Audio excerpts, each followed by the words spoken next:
Paul Bunyan. He's a Yeah, black team bitch. All right. that's right. Okay. So end of the podcast. We do top five power rankings. So we're going to go Kenny King Jr.'s top five something. Do you have something in mind? Do you want to like go with something, or do we want to go with the randomizer? Let's go top five most annoying fan bases. Damn, that's all right. Yeah, yeah, yeah. Listen up, everybody. All right, You're about so to be put on blast. Let's go.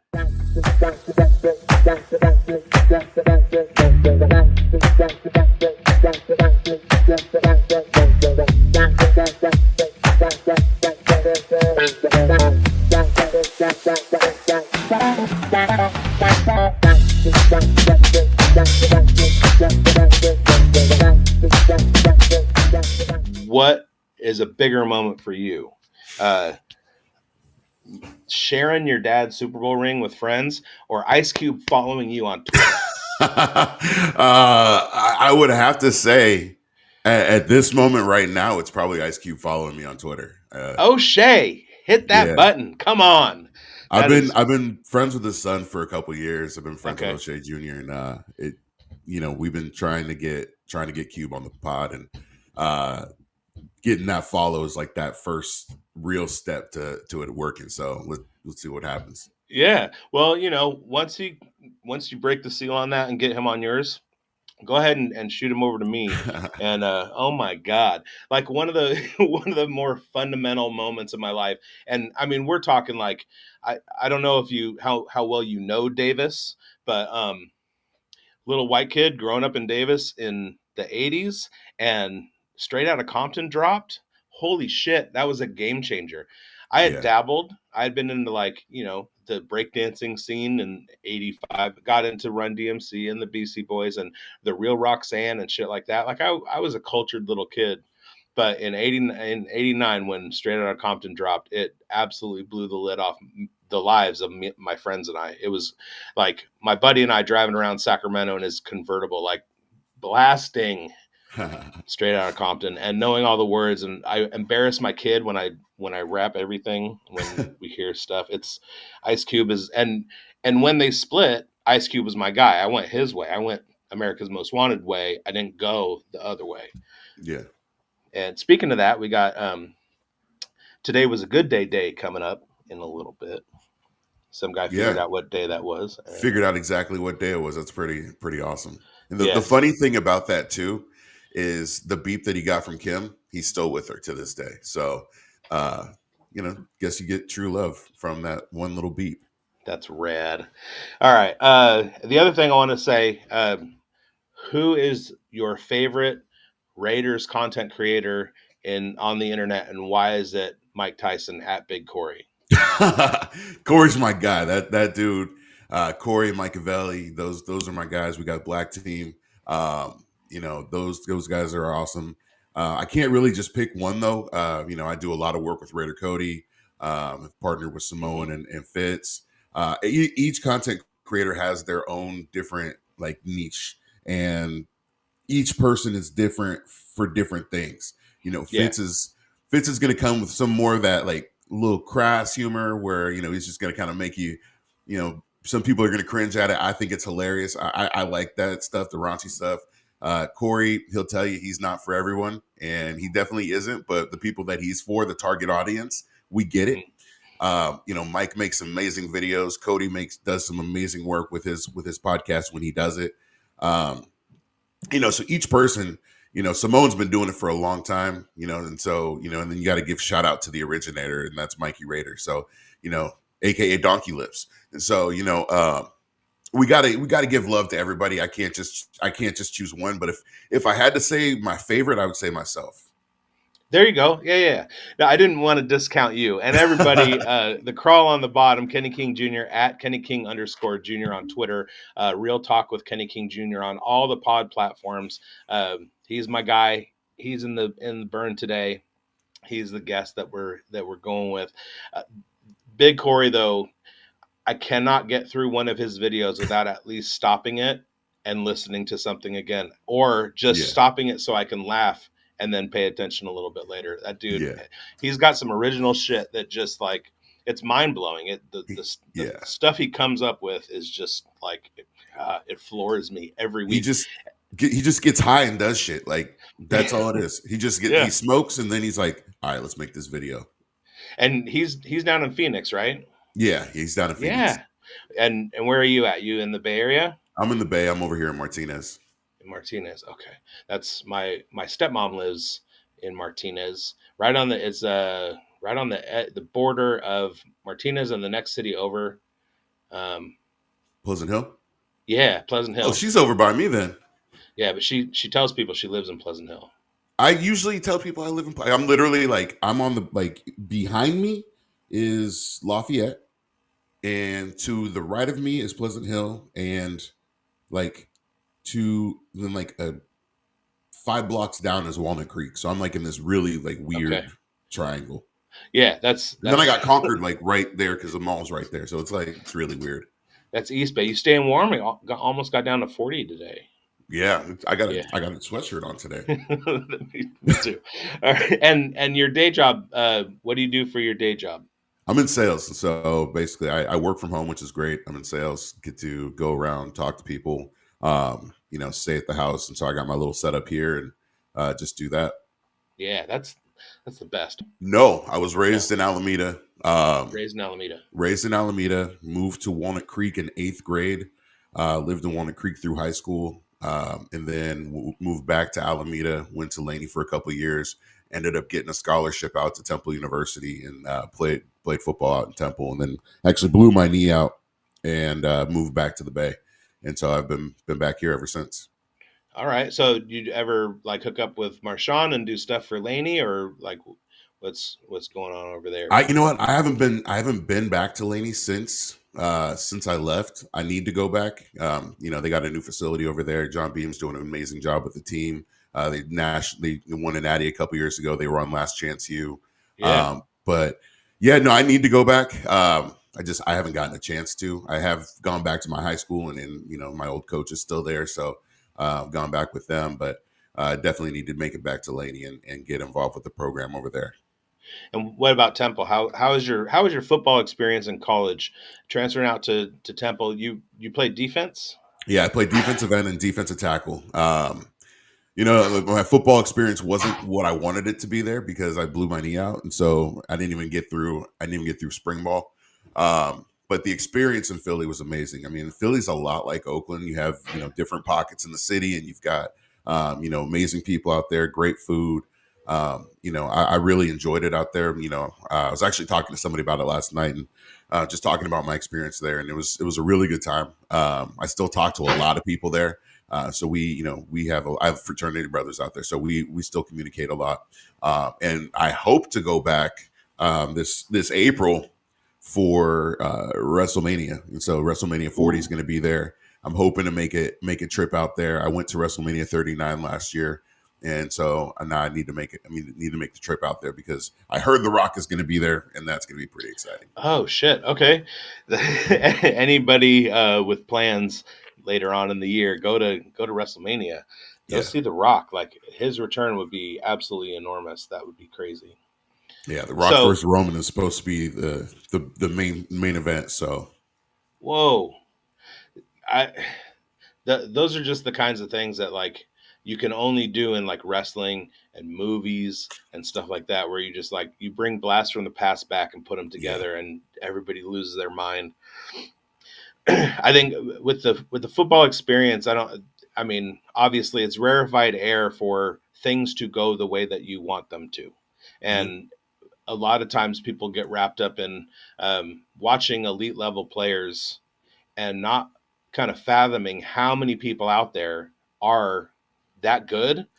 Just circumstances kind of gets in the way. It's one of the reasons I love like the UFL and like the CFL and some of like the more minor leagues is that a lot of these guys are super good, and if circumstances were just a little bit different, there's no telling like where they could have played in the league and stuff like that. So Yeah. football everywhere is what we need. You know what I mean? Look, you have 32 teams in the NFL. You have 53 people on a roster. There's not enough spots for all the elite players. I mean, these people are the top 1% of athletes in the United States of America, and really in the world. I mean, we got Jermaine On the Illuminor planet. on the team. Yeah. Jermaine Illuminor from London. You have Jakob Johnson, who's from Germany. There's so many guys now in the league that are from other countries, and I love that the league is embracing that, and they're playing games in Germany, playing games in Mexico City, playing games out in London, and just expanding the brand and expanding football, because in America it's the greatest sport. It's the number one sport. You have football. It's the number one sport. Football is the number one sport in the world, but it's a different kind of football. And so Right. you have soccer, which is the number one sport around the world, but in America, football reigns supreme. So building that and getting it out there into the world is huge. Yeah, of course. I mean, it is king. It's king on the planet, and it's taking hold in the other places. So they get mocked for like doing the London games. They get mocked for doing the Germany games. But I I've I've guested on podcasts in England doing like pick'ems for the week. You know what I mean? Yeah. They have a betting scene in England for NFL betting. They have full on fantasy like content creation. I just played in a tournament that was like the European fantasy football champ charity event, right? Like, I mean, it's taking hold everywhere. It's not just here. My podcast partner is Mike Lindbergh. Shout out Grandberg. He lives in Winnipeg, Manitoba. So Oh like wow. it's not just not just the US. Yeah. There's a ton of people everywhere. And if I spoke better Spanish, I'm sure there's a huge like contingent of Mexican podcasters and content creators and stuff like that. Yeah. So all right. So let's talk Raiders a little bit. First order of business. Now, I was on a podcast. I don't know if you've ever read Raider Damas's stuff, Tyler. I was on a podcast with him and my kid and Marcus Johnson from Tape Don't Lie, and I Yeah. made a statement, and I don't think it was a bold statement, and I said that Max Crosby is the best defensive player on the Raiders in history. Now, I've been watching the Raiders roughly for 40 years. And Khalil Mack, first guy to get all pro at two different positions in the same year. One of our family friends was the DE behind Howie Long. Like I've seen guys, and nobody does what Max does. And for him to continuously get second team All American and not be talked about as the best defensive player when he's the one that's out there playing 95% of the snaps. Um, Something's wrong with the media narrative. What is it going to take for him besides 20 sacks in a season for people to start talking about him in the outer space about him being the best defensive player on the field in the NFL? Yeah. Sorry, my son's over here getting into things, and so You're good. um, yeah, no, I think that finally, I think this year he's starting to finally get some of that some of that recognition. He was named first team All Pro this year. Him and AJ Cole, which is huge. He was second team. No, he was first team this year. Oh, what I saw was Garrett and Garrett and him. TJ were first, and then second team was Micah and Max. Weird. I thought I saw him first. Okay, I'll go back and look at that. But yeah, um, I think the other thing too is, he's finally starting to get a little bit more recognition. I think that with, more of the media coverage, more of the primetime games, seeing what he did with, with his knee, his podcast, that's really what it is. And it's Raider Nation being vocal about it. One of the things that I said on my podcast is Raider Nation has a lot of pull, and not just with, with the fans, but with the media. If you get vocal and you start saying things in the right way, that's the biggest thing, is because Raider Nation has the ability to create a negative image, and they have the ability to create a positive image. And Sure. so one of the things that I like to preach is, creating that positive image, and really stressing the importance and, the greatness of the Raiders, instead of being like, oh yeah, Raider fans are assholes and they just do, stupid shit and talk shit to people and get mad because, somebody says something they don't like, and they call them out their names or whatever. It's like, no, bring an educated take, and if you disagree with somebody, that's okay. Just bring an educated reason why you disagree. Don't just call Right. somebody a dumbass. And I think that's the biggest thing is just continuing to be vocal and continuing to push that narrative that the Raiders are the greatest franchise in the National Football League. Yeah, and I mean we've been like pounding the desk for that for decades and decades and decades. I think there you had a media narrative about them playing dirty and Lester Hayes with his stickum and Ted Hendricks and how violent he was and things like that. Jack Tatum, you have that kind of narrative. It's their colors are black and Al didn't take any shit and all that stuff. And that's a legacy that's kind of carried. That they did a lot of resurrection of careers. Guys like Lyle Alzado Hmm. historically, they resurrected a lot of careers of guys who um, they were doing stuff other places, or maybe they had a bad reputation, like Matuzak or something like that. I'm good And with that. yeah, Hey, second it's like chance. John Madden. It's like John Madden said. You can say we're dirty. We are. Like Yeah, I'm good with that. If you're scared to play the Raiders, good. right. But that bleeds into the overall perception of the team, and then I was just talking about NWA, the fact that in that the gangsta rappers they were adopting Raider imagery because of the Los Angeles connection and everything, Mhm. scaring white America, and that all kind of like carries over. The most penalized team forever until what this year? The least penalized team in the NFL. Thank God. How long have we been waiting for that? And Yeah. anyway, Shout out so AP. so you have to. Well, we'll get there. You have to kind of cut through all this bullshit and oh, they're criminal organization, they got criminal players and everything, but every year there's a chart that comes out that talks about violence at the games, and the Raiders are never in the top 5 or top 10. They talk about players arrests, and the Raiders are right smack dab in the middle. The Broncos are worse, like at some point people need to start telling the truth. Yeah. And when everybody talks about one of the Bosas, or like I'll give you a Miles Garrett or a TJ Watt. I will never give you Micah Parsons. He's an athletic freak, but he's not nearly the player that Max Crosby is. Oh yeah.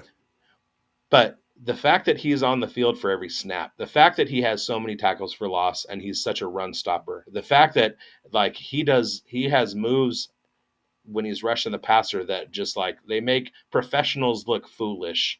Like nobody does what he does on the football field, because those other two guys that I said, Garrett and TJ, like they come off the field Mhm. or they kind of disappear in a run set. So like Max is doing stuff that people just don't do, and he needs to get the accolades for that, and hopefully that starts building.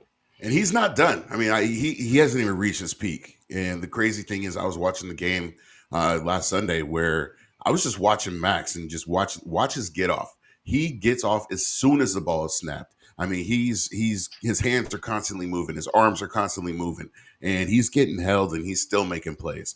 Hmm. That he's a freak. He's an absolute freak, and he has zero quit to his motor.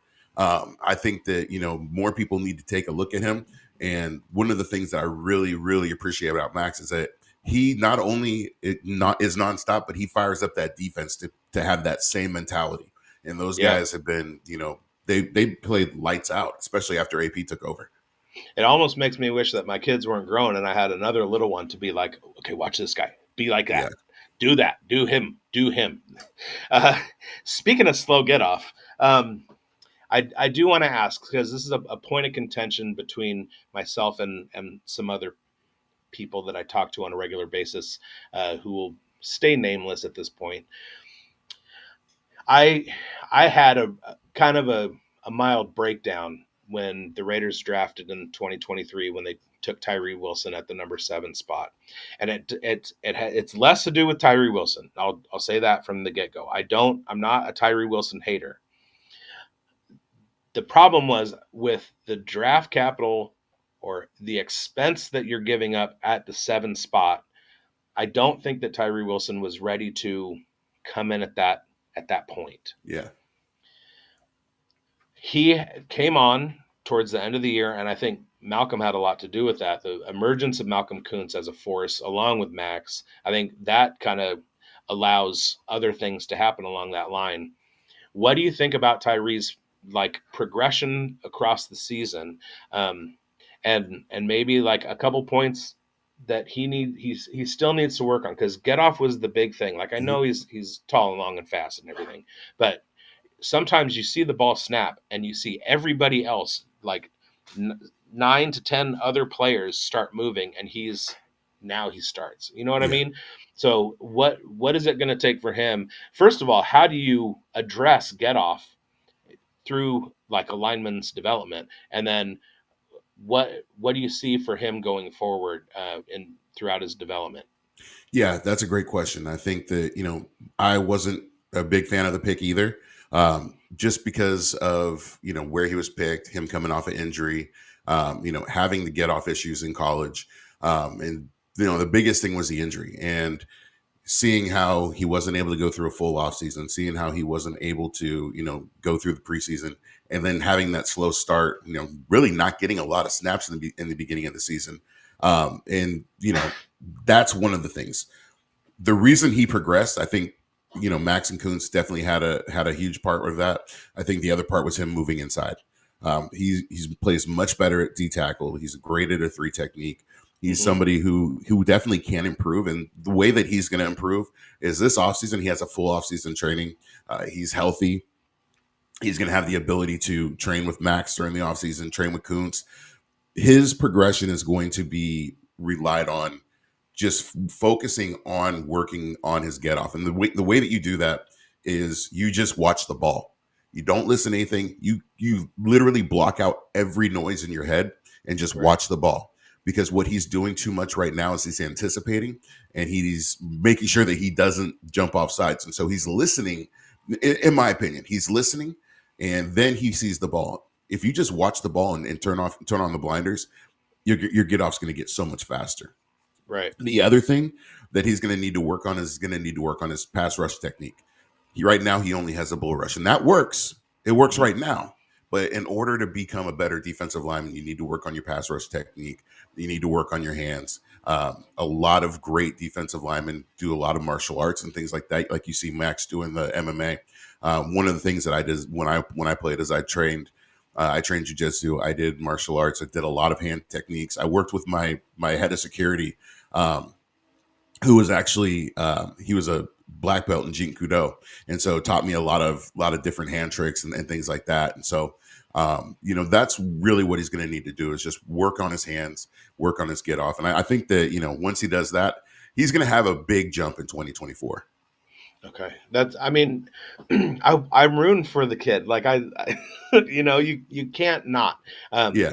he carries himself well. He's a rootable guy. Um, but God, it's funny because I had I had an idea when when Ziegler and McDaniels came in. I had an idea of where things were going to go with the organization, and honestly, I was excited, and with every milestone, everything that I thought was going to happen didn't happen. They did the opposite of it, and everything just like over the course of a season and a half just completely went to shit. There were some leftovers, some vestiges of that, like bringing Patrick Graham over, that became kind of a success, and that was really really good to see because as excited as I was for the installation of McDaniel's offense, the I mean Erling Perkins is like when it's run correctly, it can be absolutely unstoppable. But I was more excited about Patrick Graham.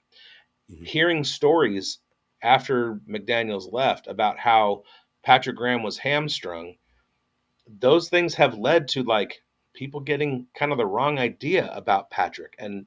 and maybe them moving on. So I have two things. Number one, I saw that that Anthony Antonio and was it Graham too? Anyway, I saw that coaches are being allowed to go interview for other positions, Mhm. and also I want to talk about retaining Pierce, kind of like where you're coming from. You don't have to like give up sources or anything like that.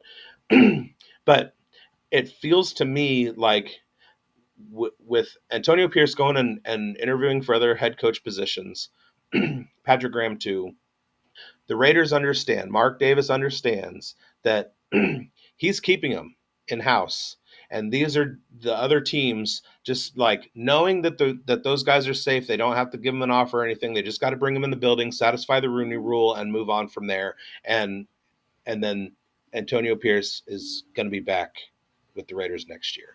What is your feeling on that in that context? And obviously, if you have anything that you know that you can break here, go for it. But what, Yeah. what's your take? I know that Tom Brady is going to have a huge influence in this decision. So that's one of the things. I believe Champ Kelly's getting interviewed on Monday, if I'm not mistaken, for the general manager position. Patrick Graham has a couple of head coach positions that he's interviewing for. Raiders already lost Carmen Brasillo. I think that you're going to see a lot of changes with the offensive staff. That's where there's going to be a lot of changes. One of the So guys that that I would love to retain is Edgar Bennett. Go ahead.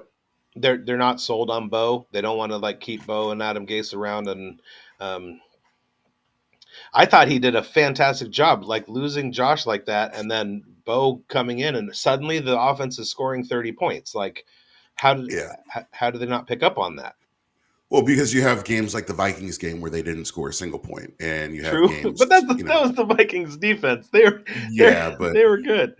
our defense was good too, and we held them to 3. So I mean, you got to be able to score points in the league, and I think that that's the biggest thing.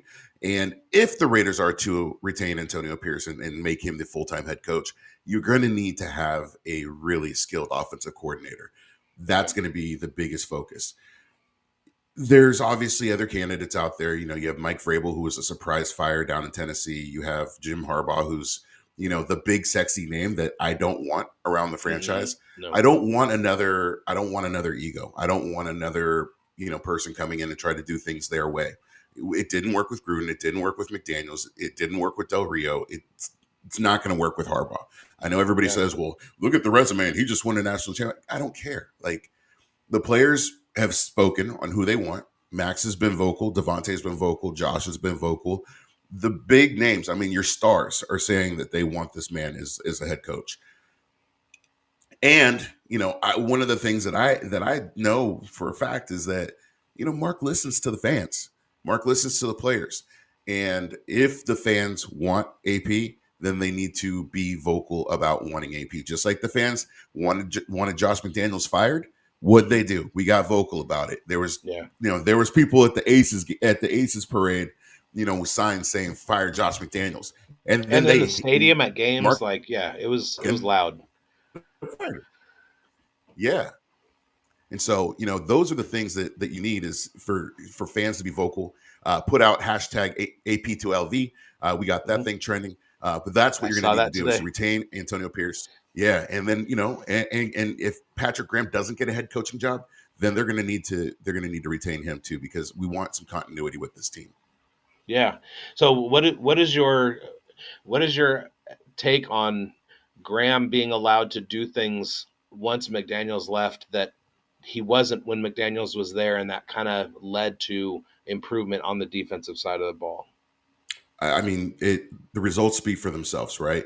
Okay. Him being able to do things and to run his defense the way that he wanted to, and that the way the defense would work, it speaks volumes, and speaks volumes to Josh McDaniels' control, and little man syndrome, where he tried to control every aspect of it.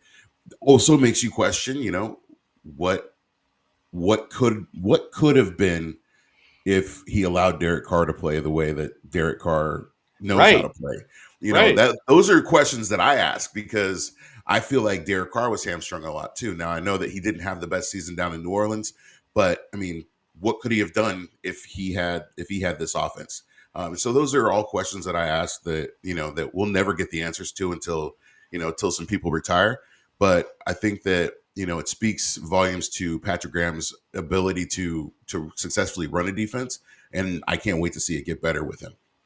Now I'm a huge Derek Carr stan, and I didn't want to say anything. I wanted like I waited until you brought it up. My last guest actually is a Saints and LSU content creator, and he and I had a long talk about the state of the Saints this year.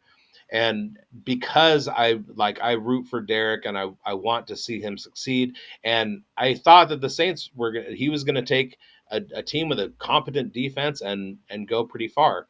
So on Sunday ticket, I had two destinations, Raider games and Saints games. Every time I did the multi view, I made sure that the Saints were on there. And one of the things that I noticed is every single time the Saints were in third down, the other team blitzed and they never called any protections to do anything about it. And he was swarmed constantly. He couldn't do anything. They couldn't sustain drives because they're getting blitzed every time it's third down. Didn't matter if it was 3rd and 2, 3rd and 7, didn't matter the play call. All of a sudden, he's got five guys in his face and he can't do anything. That all started to change towards the last third of the season, and you saw him have better games. Mhm. And I've been fighting against anti-Carr Twitter for the last 3 years. The big thing to me was his audible to Jacobs for the run to beat Seattle, and him being reprimanded by McDaniels because he called Yeah. out of the play that McDaniels had sent in. And and that's about the beginning of like the disintegration of that relationship. Because of that, and because of kind of how things happened with the fan base and the players going to Mark with Bisaccia, how much of that is going to play into retaining Antonio Yeah. when we've been down this road before and it was very recent. Everybody wanted one guy back in the building and he went a different way with it, which I can understand because I had the optimism of this guy, his system. Yeah, Denver was a blip. Uh, you know, all of that stuff. Mhm. How much is the Bisaccia situation going to play into his Pierce situation? I think that's going to play. I think it's going to play into it a lot. I think that with Mark, I know that Mark has been vocal and saying that he really regrets, not retaining Bisaccia because he understands the impact that Rich had. We saw when we played the Packers, Max going over and hugging Bisaccia, and the impact that he has with the players. I think that's going to come into play. I think that definitely makes a big factor in it. I also, believe that Mark will do the right thing, hopefully this time, and listen to the players and listen to the ones that really, listen to what matters. The guys who are in the locker room, the guys who are out there on the field. Uh, when it comes down to is, the best candidate for the job. And like I said, you can look at accolades, you can look at history, whatever. Um, you know, but a former player has the ability to impact a team in a different way. Right. So I mean, those are all going to be factors that come into it. Well, that and I when I bring up Bisaccia, I don't think that Bisaccia and Pierce are even close to the same level as coaches. They're totally different coaches. Right. Bisaccia has been a special teams coach for decades and decades. Pierce he's run his own organizations. So like he has that, but not necessarily with the time on the clock that Bisaccia has. I also think that Bisaccia wasn't really in a position where he could have taken over as head coach. I th- as as kind of a system guy that I've been playing with this idea with lots and lots of guests that there are three different kinds of coaches in the NFL. Your X's and O's guys, your motivational guys that reach players, and your rare guys like Mike McDaniel that have both. They know how to motivate, they know how to talk to guys, and they have the offense or the X's and O's mind Hmm. like genius level.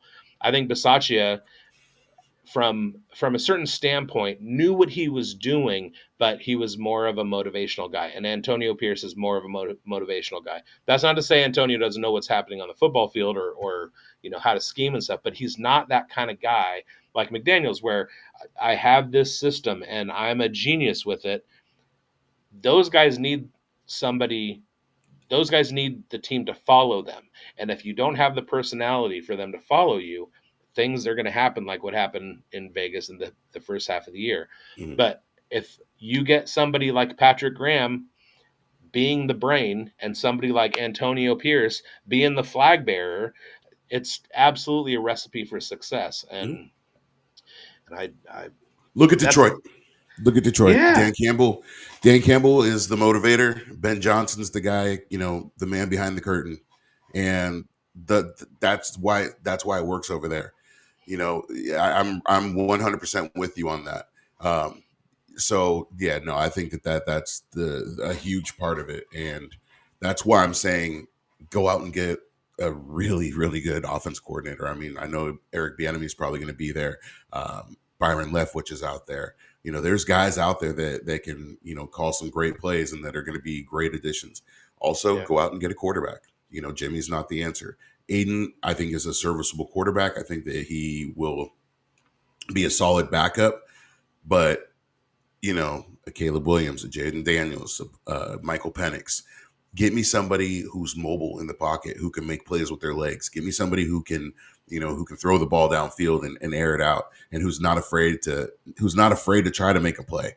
That's what I want. I want somebody who's going to go out there and try to make a play. So get an offensive coordinator, get a quarterback, and then roll with AP. I I I am an old guy, and there's a specific like NFL team building way that I think, especially in like the salary environment that we're in. And I was talking about it with some friends in my home league about the Sam Howell situation in Washington. Now Mm, they fired Ron Rivera, they brought in Peters, they've got a new GM, a new regime coming in, and Howell is the incumbent quarterback. People didn't think that he was ready in his second year.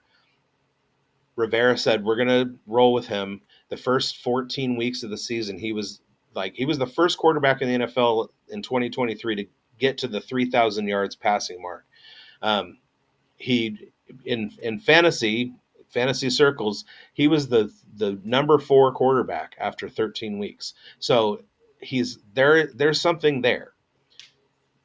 The the thing about that team is he was sacked 68 times, close to, I mean, a few, 6 or 7 short of David Carr's record. And you can't really put an offense together when you're under that much pressure. Uh, so I look at a Sam Howell situation and I'm like, okay, if they do the right thing, if they bring in the right regime and build offensive line, build the trenches first, then build the things around them. They already had a good defense. They've got weapons. They've got skill position players, and Sam Howell showed that he can be a productive quarterback in the NFL. He's also only making about $1 million a year for the next couple of mm, years. They have the number 2 pick in the draft. If Caleb goes 1 and they grab Drake May, they're suddenly paying Drake May a couple $1 million a year, plus they're laying out a $35 million bonus. Doesn't it make more sense to build? Now that's the thing that's a different situation because they have the number 2 pick. And if I'm Peters going into that situation, I'm taking that number 2, I'm dropping back, I'm taking a package of players, I'm building that team around Sam Howell. Aiden is a different story. He has no draft capital. He's got no contract whatsoever, but he was the second best rookie quarterback in the NFL this year. He had a couple of dud games, but you take away like a couple of the throws from Miami, you take away the Minnesota game, and he absolutely proved himself on the field. He's got a zip arm. He can put it in a bucket. He's got a great deep ball. He's got excellent footwork. He's unflappable in the pocket. He's got poise and presence. Like, he's 25, 25 years old. He's been doing this for a while. Like, he can sustain, but the thing is that you have to be able to put the team around him to succeed. I understand the point of Jaden worked with Antonio Pierce before. You got Michael Penix, who's just, I mean, sick, and he's going to go later. So you take a Fashono from Penn State, put him on the right hand side. You got Colton on the left. Fashono he's got Penix's blind side, and you make a move after you grab the the Penn State lineman. You make a move to hop up and grab Jaden, or sorry, Penix. That would be perfect. Mhm. But I don't necessarily think that we need to move on from Aiden O'Connell. I think if you build around him, he's a standard traditional pocket passer. And yes, you want some guy with escapability where if things break down with the line, they can kind of get out of it. And he's not that guy.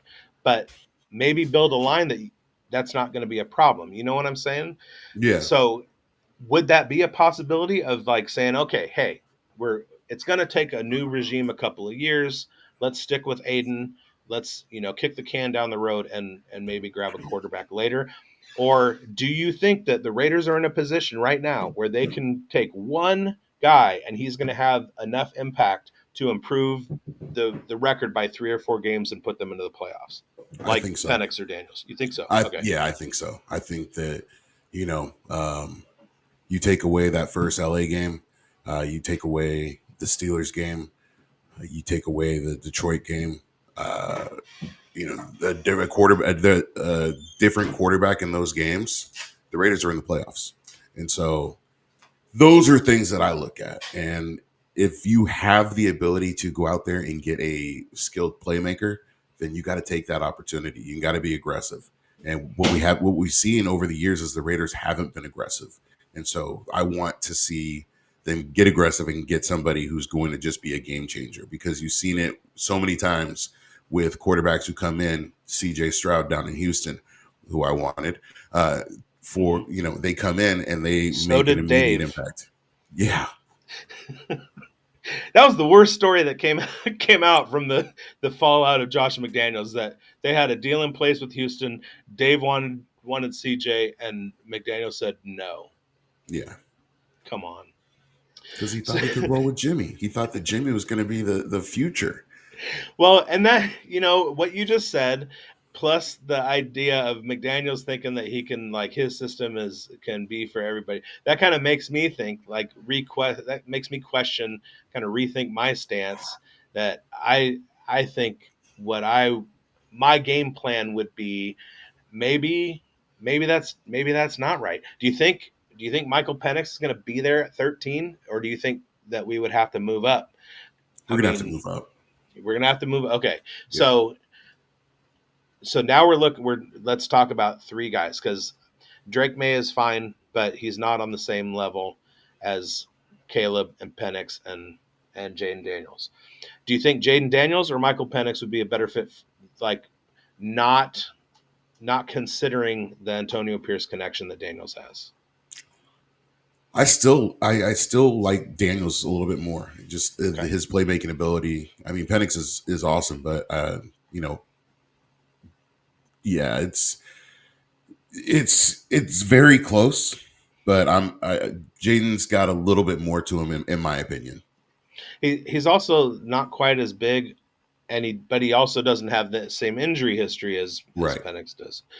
That arm though, God, that game against Texas, it was Yeah. just gorgeous, No, gorgeous throws. he's good. I mean, I'd be happy with either one. I mean, I wouldn't be mad. I wouldn't be mad at that at all. So I The could the go either other way. the other thing with Penix, so I like ground some tape in the 2022 offseason coming into 2023. And a lot of the stuff that I didn't like about Penix was him staring down receivers, going like Yeah. staying with first read too long, things like that. But I watched a lot of Washington games because I had heavy fantasy shares of Rome Odunze and Jalen McMillan and Jalen Polk. So I watched a lot of those games, and I noticed that Penix has progressed. He has learned. He like hits reads. He doesn't just stick with one anymore and stare everybody down, and that was very very promising for me. So do you think Penix is going to go after Daniels, but before 13?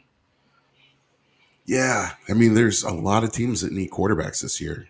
And I'm curious to see what Chicago does with Fields, if they decide to keep him or if they decide to move on, because that's going to be the big question with number one. Who's going to, if they keep Fields, and who's going to trade for number one, and who's going to take Caleb. Penix may not be there, but every draft, there's always that one quarterback that falls. There's always that one quarterback that you think is going to go at a certain spot and then ends up going late round. So It'll be very, very interesting to see this draft. I think this is going to be one of the more interesting drafts. What do you think about trading for Fields and taking Kool-Aid McKinstry? I would take Fields in a heartbeat. I think that Fields. I think honestly, Fields. He's not the problem in Chicago. I think that you know he doesn't have a team built around him, and he would come in and make an immediate impact as well. I believe I would take Fields in a heartbeat. And Kool-Aid, like he would just fit so well, so well in Yeah, that defensive back room. Like I, yeah. I could see him and Nate just like getting along famously, and Jack, God, Jack, What a pickup, huh? that was incredible. Like What a just pickup. you guys, you guys are on your way out. Let's pluck that little gem right, right Jack there. Jones. Jack Jones is what we hoped Marcus Peters was going to be. Yeah, only 10 years younger. Yeah, 10 years I younger was, and likes to hit. I mean, I got to shout out Oaktown. I Marcus, but I soured real hard on him with his Yeah, anti Raiders antics. I know it's all in fun, and the laundry doesn't mean as much to those guys, but from a fan's perspective, especially on the Raiders side, and knowing Marcus is from Oakland, and that hurt. That hurt a lot, and it I did. wasn't as enthusiastic about him coming over as I could have been. You know what I mean? I wanted him to come. I was real excited when he got signed, and I was lobbying for him to wear 24, and then he didn't. It pissed me off. It pissed me off. Um, I talked to the other 24, and he wasn't too happy about it. I talked to some other people, and so it was really, really frustrating because as Raider fans, we expect a certain level of play, and if you aren't performing at that level, fans will sour on you real quick. Doesn't matter Yeah. if you're from the town. It doesn't matter if you're from LA. It doesn't matter if you're from Vegas. It doesn't matter if you were a Raider fan growing up. If you don't play like a Raider, then fuck them. Now I'm this not saying fuck Marcus Peter. I'm just saying, right, sure. No, we don't need any yeah, fucking internet controversy or anything like that. exactly. Guess what Kenny King Jr. said about Marcus? Yeah. No, no, no. So kind of aside, like get out of the building, get out of Allegiant for a second. Did you happen to see the ESPN 30 for 30 about the 1997 Heisman race? Did I you get a haven't. chance to watch that? I haven't yet. So good. I mean, Woodson was my oldest son's favorite player. Like immediately, we had posters all over the house of him. 97 was incredible. Watching the stuff that he did when he won the Heisman. I was at his last game at the Coliseum. Like he's like Woodson is my heart, right? But I that got his rookie card right here. yeah, I mean he's the goat. But that ESPN 30 for 30 is so good. That race is just like, and a lot of it comes down. They don't really get a whole lot into the racial narrative, but I mean, there was a lot of it's Peyton. Peyton is the good old Hmm. boy. He's the creamy skinned guy, and here comes Woodson, the upstart, just like and throughout that season, you're just going, how can you not give him the highs? He's one of the best wide receivers in college football, and he is the best cornerback in college football. Like he, yeah, it's a defensive guy. He's the Heisman. You have to like the you have to give it to him. And all of the Tennessee fans, oh my God, didn't get it, and just so upset. Yeah, It's really really good. I'm All gonna have right, to check it out. back to the silver and black. So let's I'm gonna throw this out there. Zeus, Zeus made some hay in the last 4 weeks of the season. Have we seen Josh's last game? I don't think so, No. and I Okay. think it. And let me backtrack. It's going to depend on who the coach is. Well, you said you don't think so. That's not a Yeah, definitive of like, no, he's yeah, gone and I know. Like, that's yeah. fine. No, Like, it's going to depend on who the coach is. I think if Antonio Pierce is the head coach, Josh is back. okay. If Antonio Pierce is not the head coach, that was probably Josh's last game as a Raider. For whatever money, there won't be contract bullshit. There, I You don't mean, think? There's going to be a contract thing. I know Josh really wants a long term deal. That's Of and that course. was and that was the holdup this year was that he wanted a long term deal. It wasn't about the money so much. It was more about the time on that contract. But that's not the NFL anymore. I know, Like, I know, especially when you get 26 years old. Like, I mean, exactly. that's you're playing on a yearly deal, and I get the security, but unless you say like, okay, I'll take $250,000 a year for the next 6 years. That's how you get your long term deal done. You can't like Yeah, because running back is so expendable at this point, contract wise, and especially if yeah. we're paying 30 million for for a quarterback that we're drafting in It's the funny first the round. the running back the running back position is so undervalued, but so important because if you don't Yeah, have a good running game, you don't have a good passing game.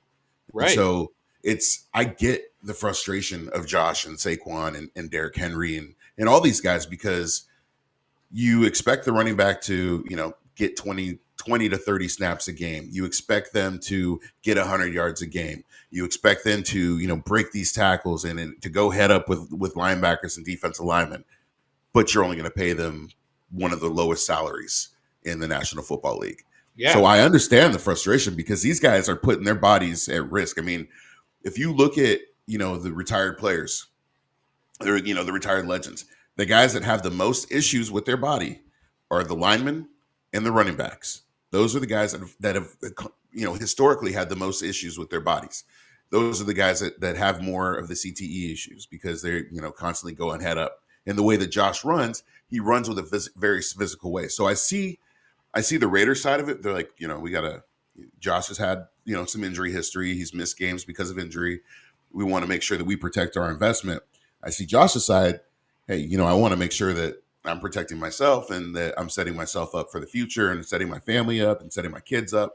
Um, and so those are all the factors that go into it. And seeing right.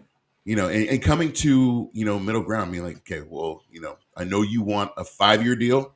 Let's agree on a 4 year deal with 2 years guaranteed, or something like that. And Yeah, I think or it's really going to come incentives. down. Yeah, it's going to come down to the contractual issues and have incentives in there. 10 touchdowns a season, or you have to get 1,000 yards to get this, or playoff options, things like that. And that's really how you protect your investment. You structure the contract or signing bonus. There's a lot of ways to structure the contract and to make it appeal to both sides. So was the contract friction in the off season, was that more on Josh's side, or they're both named Josh? Yeah, it Is that was more on the Jacob side or on the McDaniel side? it was more McDaniel Ziegler. More McDaniel. That's Josh wanted long term. They didn't want to pay him, and it came down to that because I tweeted out. I said, you know, you you can't try to reset the market. And Josh quickly was like, I'm not trying to reset the market, and that really tells you that he's like, I spoke with him and he said, he wants longevity. He wants to make sure that he's wanted. You know, yeah. the the franchise tag is kind of a slap in the face to a lot of players. A lot of players don't like the franchise tag, especially running backs. Because it takes away control, and that's you want to kind of like be your own ship captain. You know what I mean? Like Exactly. the other thing, and this is not something that's talked about enough, and that's the power of the union when it comes to like contracts. A lot of times both teams and players can't do what makes sense, or what people kind of imagine they could do because of the union like agreement that's in place.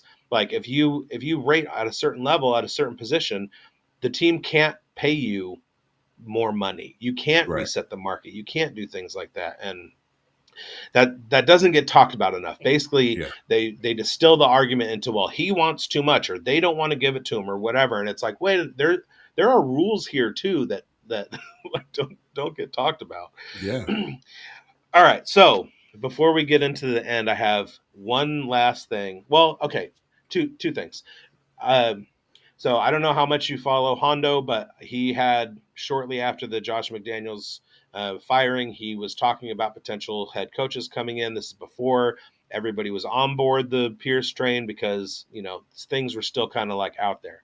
But UC Davis legend and defensive coordinator for the Carolina Panthers, Ejiro Evero, Hondo said that if he is able to get into an interview with an ownership group, he will get the job that he gets interviewed for, including with the Raiders. Do you hear anything about Evero? Do you like, is there, you know much about him, that situation? Uh, the way that Hondo put it is multiple GMs around the league think that he is like the biggest genius brain in the NFL.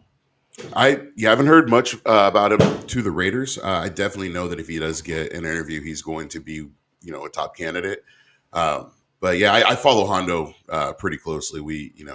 He's actually a good friend of mine, and so Hondo is great with his with his reporting.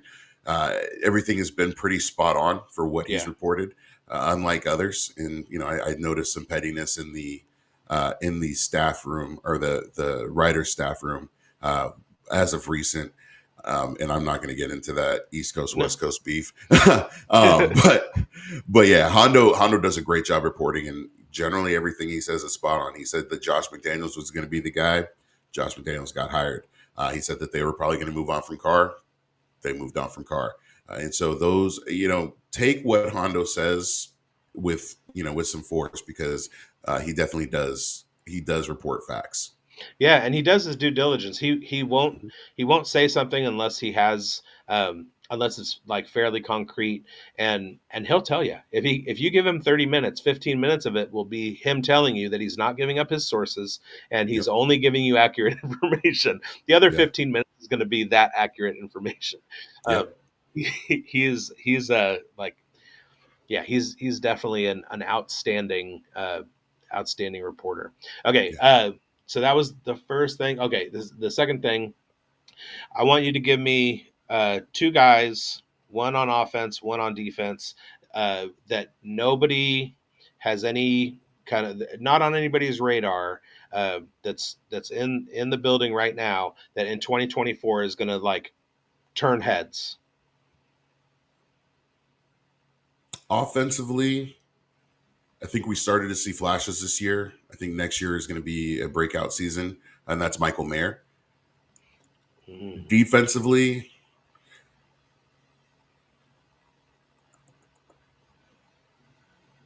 I'm going to say Isaiah Now. That's what I was thinking. We saw a little bit of flashes from him this year as well. My guy, the Raider way, Dustin, who joins the pod with me sometimes. He was high on him all off season, talking about him all season, but building him up. He's I could see him replacing Marcus Epps next year. When we drafted him, I was like, yes, yes, yes. I hate USC, and I was so happy that we got him. He's a baller, dude. Yeah, and then that sack that he got, uh, Huge.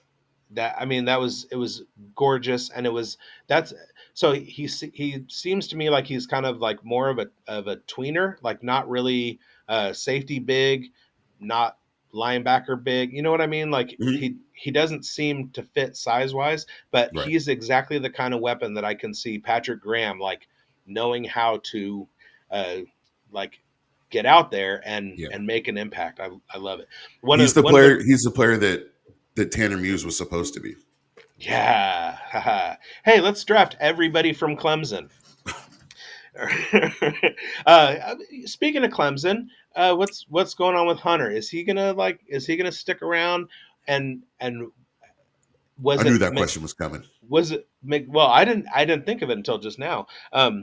Even though like I love the guy, was his complete and total fall off due to just injury or McDaniels or because even when he was healthy, he didn't seem like he was game planned the way that like third and Renfro came from somewhere. It's because he Yeah. was part of the game plan. Third down, you Yeah. go to him, and it worked. So like where Was it just Yeah. disconnect with the coaching staff? Yeah. I think with Hunter Renfro, John Gruden really knew how to scheme for him. That's one thing I will give John Gruden. And John Gruden, I mean, as much as people didn't like him, things were starting to get better, Hmm. and he did scheme for Hunter Renfro really well. Josh, for whatever reason, did not like Hunter, and I think it was because mainly because Hunter has a different style of route running. He's not the fastest guy. He's not the Julian Edelman, but he gets open. He makes plays. Like I call him the sly mongoose because the way he runs is like it's just he runs around like a little sly mongoose, and Yeah. so that was the biggest thing was he wasn't getting him in, and then the injuries come, and with the injuries, you had the concussions, the fumbles, those things started piling up, and so he started to get a negative look from McDaniels. His playing time got pulled back. Those are all things, and so my question is, will he return? That's going to be the biggest question because we saw the emergence of Trey Tucker this year. Hmm. He's got the speed, he's got the ability. He's going to be the guy who comes in and is going to play a little bit more slot. I love Hunter. I think that Hunter's a great Raider. I will always root for him, just like Alec Ingold and Foster Moreau. But I do think that he does have some trade value, and maybe reuniting him with Derek down in New Orleans might be great for his career. So even though he and Tucker are two different types of wide receivers, that I mean, you see Tucker like being pulled back a little bit on the deep routes and trying to work a little bit more short and inside. I could see it, or Jacoby plays slot too, and Yeah, so yeah. there's guys on the roster that kind of fit the slot. In once again, it all depends on the quarterback. If you've got a Jaden Daniels, you can have a slot that's gonna go deep a little bit more, and those intermediate routes are going to be more geared for the tight end, or for your running back and getting your running back more involved in the passing game. And I think that's going to be one of the biggest things for Josh is that if he's going to want that long term contract, then he's going to have to get a little bit more active in the passing game because he can catch and he can make great plays with in the air. So those are all questions, but I do see Hunter as being a guy that unfortunately is expendable. I don't like that very much. I know. I don't you know, either. I mean he's like such a good Raider, and his time ended with just a it wasn't, like there was nothing major. There was nothing like, and he couldn't go out on top. It just kind of sputtered Yeah. to a fuck. All right. All right. So Paul Lamau and you said Michael Mayer. Michael Mayer. I got to see him play. My buddy and I flew out to Notre Dame for the Cal game Nice. and watched Michael Mayer score a touchdown, and then he became a Raider, and it was nice. New era with tight ends. You got all these like athletic big slot guys. They're not like your traditional 6'5", 260 lumbering. Learn how to Yeah. block for 5 years and then like start leaking out. The Lee Michael Smiths, the Mayer. Ben Coates. Yeah, Paul Bunyan. He's a Yeah. black team bitch. All right. That's right. Okay, so end of the podcast. We do top 5 power rankings. So we're going to go Kenny King Jr.'s top 5 something. Do you have something in mind? Do you want to like go with something, or do we want to go with the randomizer? Let's go top 5 most annoying fan bases. Damn, that's all right. Yeah, yeah, yeah. Listen up, everybody. All right. You're about So to be put on blast. Let's go. here's my top 5 Number 5. most most annoying fan bases. Number 5, Dallas Cowboys. Number Hmm. 4, San Francisco 49ers. Mm-hmm. Number 3, Philadelphia Eagles. Wow. Number 2, the Denver Broncos. Mhm. And number 1, the most annoying fan base in the National Football League. Wait, you want a drum roll? I got a drum roll. You got a drum roll? I got a drum roll. Let's go. Kenny King Jr.'s number 1 most annoying NFL fan base is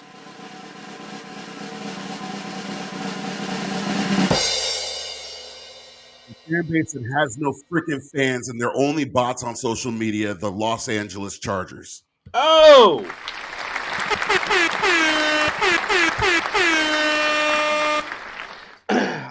yeah. I'm not going to push back much. I will say, in the Twitter sphere, the Chargers are they Yeah, take it hands down. I think in the real world, I would put the Cowboys at number one.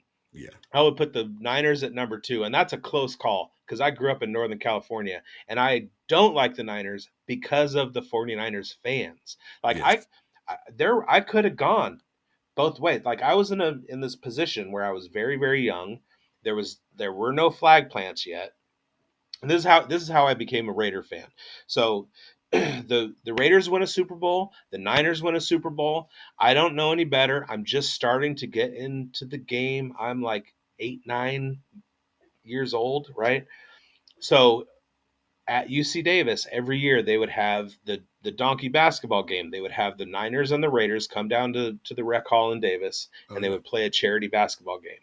And my aunt was a student at UC Davis, and I lived there, and she would take my little brother and I to the games. So we would always get like an 8x10 of somebody, and then all the players would stick around. I had like Art Shell's autograph, and like he was out there hooping. It was so so all these guys like signed on this 8x10. So the next morning or next afternoon, my friends and I go out and we're playing sandlot football at the school by my house, throwing it around. And there's a dude and a chick, and they're sitting over at the park and they're sitting on a picnic table, just, like doing adult dude girl things. And the dude like has a football and he's like spinning it. And he calls me over and I run over there and he's like, "You guys playing ball?" And I said, "Yeah." And he goes, "You want to play with this?" And he tosses it to me and it's an NFL regulation football. And I had never seen one in real life before. And it was like compared to my 9 year old self, it was like enormous. And yeah. there were no white stripes like I see on college. And it was huge. So my friends and I go play with it. And he goes, "I'll be back tomorrow. Come back tomorrow at this time, 1 o'clock, whatever, and give it back to me." And I was like, "Okay." So I go, and the next day I come back at 1 o'clock, and I'm just like there. I'm a kid. He's sincere. He's coming back. He wants his football back. Never came back. That was Derek Ramsey, tight end for the Oakland Raiders. Nice. And immediately I was a Raiders fan. I took my Dwight Clark poster off the wall. And then as I'm growing up, all of the Niner fans were just assholes. I mean, this is Joe Yeah, Montana era. This is like Montana's the greatest quarterback in the NFL, even though he has the best defense in history to that point. Like, and I had to hear it and I had to get shit on. We won a Super Bowl in 84 and I still had to hear it and I had to hear it again and they were incessant. I never talked shit to them. yep. They always talked shit to me. So And they're then they definitely cry, my number 2. and then they cry when Yeah, you talk that shit.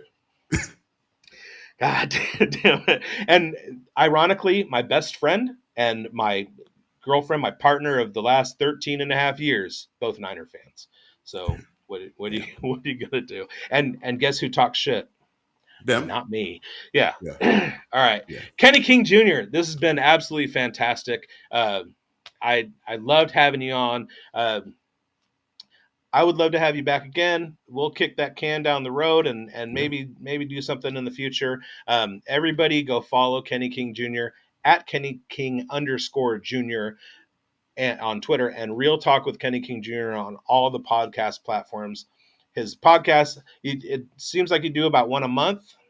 Yeah, I try. I'm trying to get better about that. It's supposed to be weekly. I've my co-host has been slacking, so I've been trying to pick up the slack on that. So, But you also and I got and I told him family and and I told him I was going to drag him on this. So, shout yeah, out Dustin. do it. Do it. Do No, it. I'm not You're going getting dragged right now, buddy. Yeah, but you got a family and a 40 hour, so like, yeah, you got to take care of yourself. So, thank you for coming on again, Kenny, and yeah. everybody else. I hope you win.